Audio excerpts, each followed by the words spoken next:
Hey, Nina Lewis again here, your Freedom Angel from Nina Online. And in my last video, I told you about my dream lifestyle and how I live in the beautiful country of Thailand, and I get to wake up when I want, and I get to make as much money as I want, and I get to go on beautiful locations, beautiful vacations and exotic trips all around Southeast Asia. How I just got back from Hong Kong, Macau. I went to like Myanmar and Laos and Japan, and I'm in Thailand, and I'm about to go to another country for my birthday, and how I just get to live an amazing life of freedom, and I can do what I want whenever I want to. Like today, I'm shooting videos at the park, and I get up without an alarm clock, and I work about 3-4 hours a day, sometimes 2-3, and then I do what I need to do, and then I hand off some work to my assistant, and then my assistant finishes the work for the majority of the day.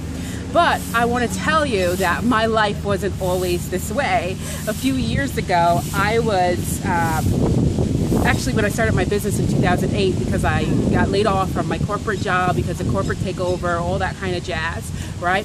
So when I first started my business, it wasn't always peaches and cream. I started my business when I was living in Las Vegas, Nevada.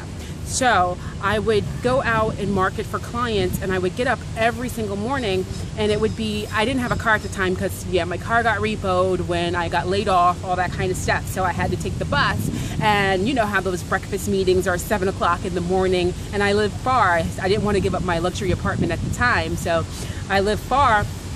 And I would get up at 4 o'clock in the morning to be at a 7 o'clock meeting. And then I go to the 7 o'clock meeting. Everybody's talking about what they do, who they are, all this kind of stuff with the expensive breakfast that they had there.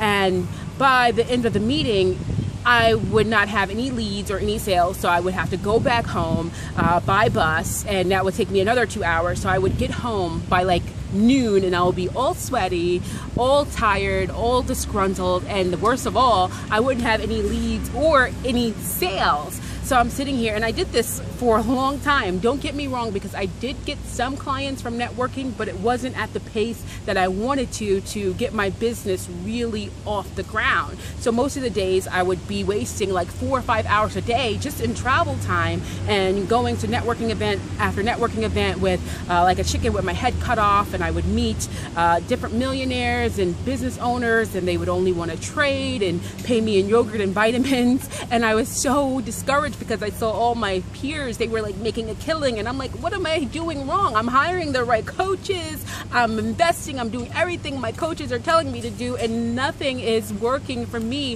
What's going on here? What's the energy blocks that I'm having? So at the time, I had a really good colleague, and we had the same exact business, and I was writing for clients because I did some cold calling too, and I was writing for clients, but it never occurred to me to blog for myself to get my own clients. So I was talking to my colleague, and we had the same exact business. He said, hey Nina, why don't you blog so you can get clients? And I said, oh duh, I'm a writer, why don't I blog? So I took his advice and I started blogging, and no lie, I kid you not, because this was around the time that social media was all the rage, and I really didn't want to do social media because I was a writer and I was trying to market to writing work, but a lot of people were like, well, you know social media, teach me social media. So what happened was I started blogging about social media and what clients should and should not do on social media, and from there the rest was history. I mean, like 3 days after I started blogging, I mean, I got my first client from blogging within 3 days that I was blogging about a certain topic. Now, I'm not saying that will happen for you automatically, but at the time it was hot, and if you start blogging and you blog on a consistent basis, you will be able to get clients, but that's a whole different story. What I'm trying to tell you here is, like, after I started blogging, the rest was history, and then I got that social media client, and then I got some experience, and then a lot of people, the word got out that I knew social media, so my phone was ringing off the hook. I didn't have to chase after clients anymore, and everybody was calling me and wanting me to do social media for them. So I did some social media work in Vegas, and then at the time I had moved out of my apartment and I would moved in with my then boyfriend, and at the time my business started to boom, so I was doing social media work as well as doing some client work, writing for some lawyers and doctors, doing some web copy and some web content for a wide variety of different businesses. So I would say that I did a 15% shift in my business and marketed a different way where I can live the lifestyle I did today. And I'm telling you, there were bumps and bruises along the way, because I don't know the exact date. I think it was 2013.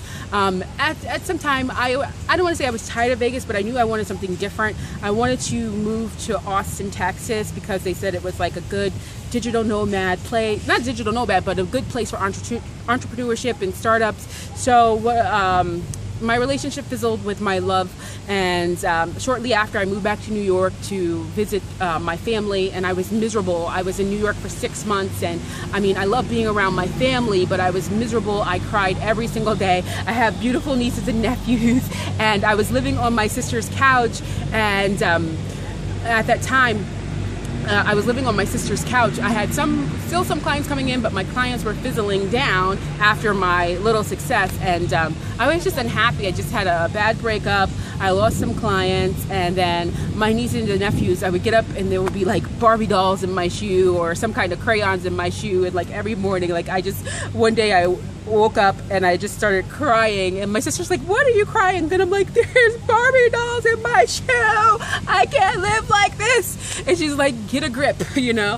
So anyway, I got it together, and I was like, you know what? I need to be in Austin, Texas. So what happened was, I hired another coach, and she gave me a dose of reality, because I was not being, what's the word I'm looking for? I wasn't showing up. You know, I wasn't showing up in my business, and she was like, you know, get it together, show up, in so many words. So I said, you know what, I got it together, and then boom, just like that, I created money out of thin air, and I went to Austin, Texas, and I was in Austin, Texas for a year.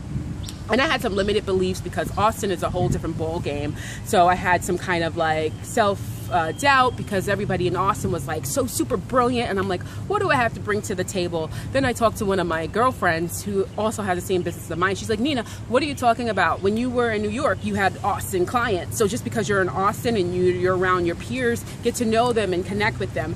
Anywho, so I was in Austin, and I stayed in Austin for a year and grew my business. And then I think 2013 tragedy struck.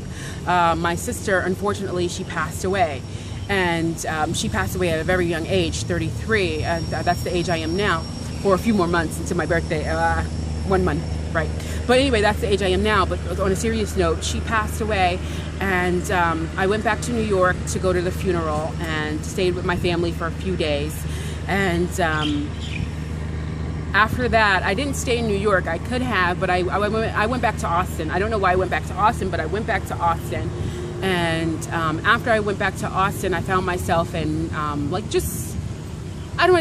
was sad, and then I found myself befriending people who I shouldn't have befriended at the time, and I was in codependent relationships trying to be the rescuer, and a lot of people were like, well, you're trying to rescue this person because you didn't rescue your sister, and all this kind of stuff and all this kind of jazz. But I felt empty when I went back to Austin, and I said, well, what am I doing? What am I really doing here? What am I doing in Austin, Texas? I loved it, but I said, I don't have any ties. I'm not in a relationship. I'm not married. I'm single. I have no kids. I have my own business. I can virtually work from anywhere in the world. And I've always wanted to travel, and unfortunately, like, my sister's death made me start thinking about my own immortality, you know. And I said, well, I've always wanted to travel. What do I have to lose? What am I waiting on? Why not now?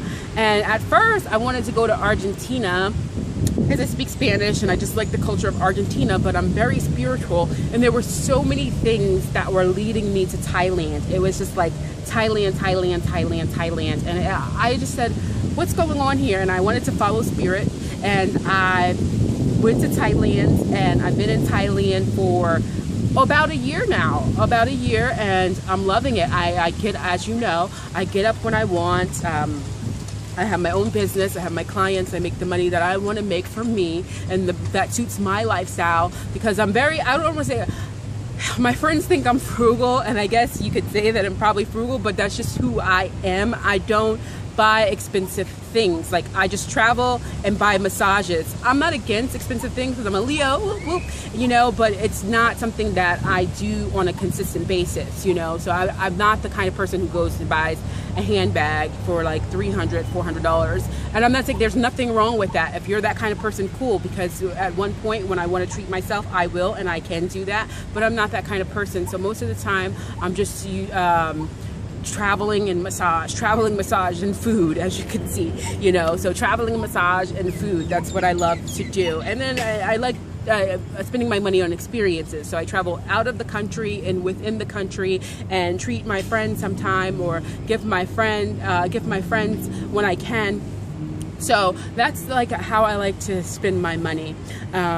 So the fact of the matter is, I'm not saying this to brag. I'm saying this to impress upon you that no matter where you are, you can start where you are and you can grow from where you are. Because my business changed it just changed dramatically. I started with, it used to be called Lewis Writing Solutions. Now it's called Nina Online. It started out as writing, then it started out as social media. Now I'm training others how to make money online. So you just start where you are, and once you start where you are, you progress from there. So I want to share with you in the next video what I actually do on a daily basis as far as making my income, and how you can make income too, how you can make more than 1K online, more 1K or more.